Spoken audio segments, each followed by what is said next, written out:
Pembacaan 31 kategori nominasi di The Game Awards baru aja selesai di hari Selasa kemarin. Dengan tentu aja menu utamanya ada di Game of the Year-nya. Cuman di beberapa kategori ada drama tersendiri yang ramai diperbincangkan di sosial media maupun di forum-forum di internet itu sendiri.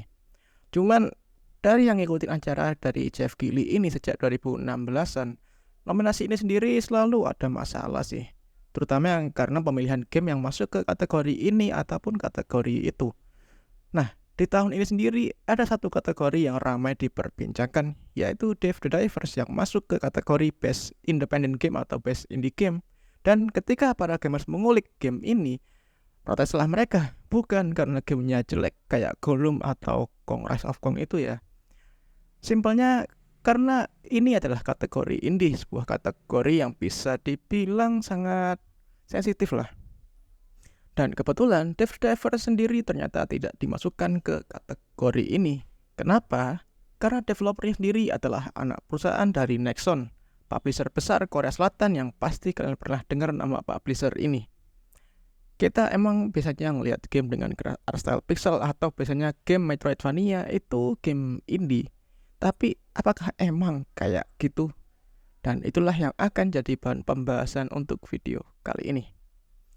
Sebelum masuk ke videonya, seperti biasa, kalau kalian tertarik bisa cek sosial media kita di Facebook, Instagram, dan juga Twitter di @mog_media, hanya 2. Yang biasanya kita bisa upload berita setiap hari terkait industri video game internasional maupun yang lokal-lokal aja. Jangan lupa juga bagi like di video ini kalau kalian rasa video ini menambah wawasan buat kalian. Dan oke, tanpa waste waktu lagi, mari kita masuk ke videonya. Apa sih sebenarnya game independent atau game indie itu? Dave the Diver. Game indie atau seperti indie-indie yang lain yang sebenarnya adalah independent. Sesuai dengan penyebutannya, indie dalam video game juga adalah sebuah video game yang dikembangkan oleh perorangan. Yang biasanya jumlah developernya itu di bawah 20 orang atau bahkan di bawah 10 orang. Dan gak sedikit juga beneran indie sendiri atau kayak Undertale yang dikembangkan oleh Toby Fox seorang diri. Juga kalau kita mendikte sebuah game itu indie atau bukan, di zaman sekarang itu terbilang sulit. Apalagi yang untuk akses sekali hal lebih mudah didapatkan. Dan sebagai contohnya aja, akses untuk pengetahuan dan juga teknologi seperti coding, desain, musik, dan game engine. Semua itu sudah ada di internet. Satu orang bisa mengurus itu semua dengan cukup baik. Belum lagi harga hardware yang setara dengan performa yang didapatkan. Berbeda dengan 15 atau 10 tahun yang lalu, yang mana kedua aspek tersebut sangatlah susah untuk didapatkan. Hal ini sebenarnya bisa dilihat pada film dokumenter berjudul Indie the Game, The Movie, yang kalau nggak salah ngebahas salah satu game indie yang ramai pada waktu itu, Super Meat Boy.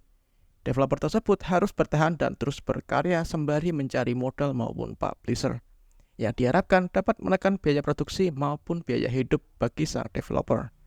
Juga tentu dengan biaya marketing dan juga publikasi yang memang jadi keunggulan sebuah publisher. Sekarang, jika kita melihat bagaimana style video game atau game indie berkembang dan jadi ciri khas, nggak lain karena kalau ngebuat game full 3D itu lebih susah dan juga lebih memakan waktu. Bisa dikatakan jika para developer dan talentanya mampu secara skill, tidak dengan hardware yang harganya jauh melampaui laptop atau PC mereka yang pas-pasan. Jadi meskipun mereka mampu secara skill, itu mereka belum tentu juga mampu secara hardware-nya.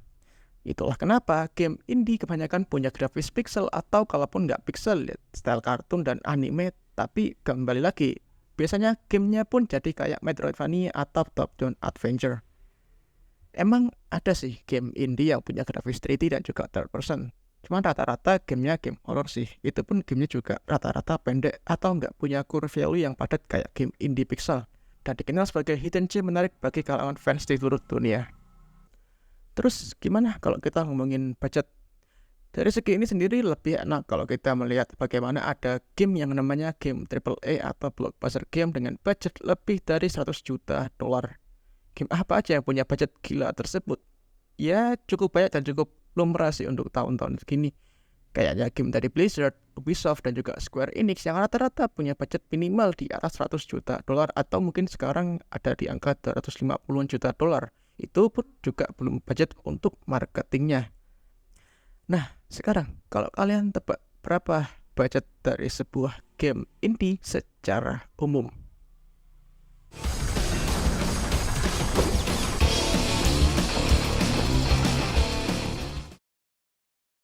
$20 juta terlalu tinggi. Kalau $5 juta, tentu aja enggak. Karena rata-rata game indie punya budget yang enggak sampai di angka jutaan dolar. Mentok paling enggak yang umum itu ada di angka puluhan ribu atau ratusan ribu dolar aja. Sebagai contoh, untuk game yang tadi aku sebutkan, Super Meat Boy punya budget sekitar $200.000 sampai $500.000 dengan jumlah developer kurang dari 5 orang. Dengan total waktu pengembangan 2 tahun. Kemudian contoh yang mungkin kalian paling familiar yaitu Stardew Valley yang kita tahu game indie tapi punya scope begitu luas dan megah kayak game AAA. Meskipun di versi awal nggak seperti sekarang, tapi Stardew Valley sendiri dikerjakan seorang diri oleh Eric Barron selama 10 tahun dengan jam kerja 10 jam setiap harinya. Meskipun nggak ada informasi pasti terkait budget yang ia habiskan. Cuman kalau aku lihat diperkirakan budget dari Eric Barron sendiri itu ia menghabiskan hingga $750.000 selama 10 tahun tersebut untuk sebuah game yang punya harga cuma $15 aja. Kemudian untuk contoh lebihnya lagi, paling gampang, coba kalian browsing di Kickstarter, website penggalangan dana yang biasanya jadi wadah buat para indie dev mencari modal. Rata-rata budget yang jadi acuan berkisar di puluhan ribu dolar aja. Dan oh iya, kalau ngomongin indie game sudah jelas ya kenapa mereka dinamai indie. Karena mereka tidak punya publisher buat nge-publish gamenya ke Steam ataupun pura-pura ke konsol gitu. Karena pada akhirnya semua orang akan lebih mudah ngebuat game daripada mempublishnya. Udah banyak game bagus di Steam tapi sepi peminat karena publishernya sendiri emang nyawa dari sebuah gamenya itu sendiri. Nah, untuk itulah kenapa pada video kali ini Dave the Divers jadi bahan perbincangan di kalangan gamers karena masuk ke nominasi Best Indie Game. Karena sang developer sendiri, Min Rocket, adalah anak perusahaan dari Nexon, publisher raksasa dari Korea Selatan. Kalau melihat dari art style-nya sendiri, emang beneran ciri khas sebuah game indie. Cuman kalau sekarang kalian lihat ke websitenya Min Rocket, ada 2 game lagi yang sedang mereka kerjakan sekarang. Dan gamenya punya grafis full 3D semi-realistis. Inilah kenapa alasan banyak orang yang protes. Karena sebuah developer anak perusahaan korporat nggak mungkin dibangun dengan modal SDM dan juga SDA seadanya. Secara talenta atau orang-orang di dalamnya udah pasti jago banget. Apalagi kalau ngomongin hardware, meskipun aku ragu kalau mereka juga punya ruangan motion capture sendiri. Cuman secara umum studio mereka ini ya bukan studio murah-murah gitu. Bukan nyewa atau satu ruko yang terus diisi sampai 10 orang dengan perlengkapan seadanya. Meskipun nominasi ini sendiri bukan pengajuan dari sang developer atau publisher ya, ini semua dipilih oleh para juri dari Game Awards itu sendiri yang jumlahnya mungkin ada sekitar 100-an atau berapa puluhan orang gitu yang dipilih sendiri oleh Jeff Keighley.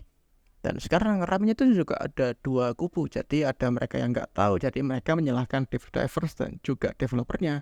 Ada yang tahu, kemudian juga mereka menyalahkan The Game Awards lagi karena mereka blunder lagi dalam milih nominasi. Cuman ya di era ini bukan hanya game genre RPG aja ya sebagai genre yang semakin pudar secara definisi. Karena udah bercampur dengan semua genre. Game indie pun juga begitu. Punya game dengan art style pixel atau kartun maupun gameplay sederhana tidak menjamin mereka adalah game full indie.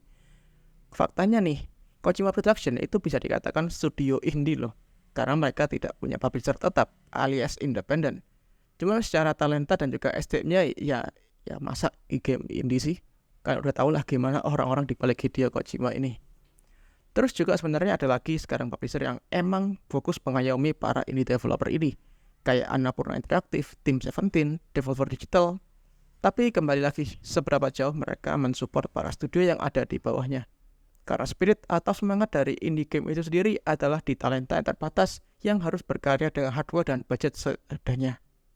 Ada 2 game lagi yang masuk sebagai nominasi, Dread dan juga Cocoon, dengan publisher yang seperti aku bilang tadi mengayomi para indie developer ini. Kemudian gimana dengan Sea of Stars yang heboh juga kemarin? Mereka bisa dibilang ya apa indie game itu seharusnya, karena mereka itu sendiri adalah dikembangkan sendiri dan juga dipublish sendiri atau self-publishing.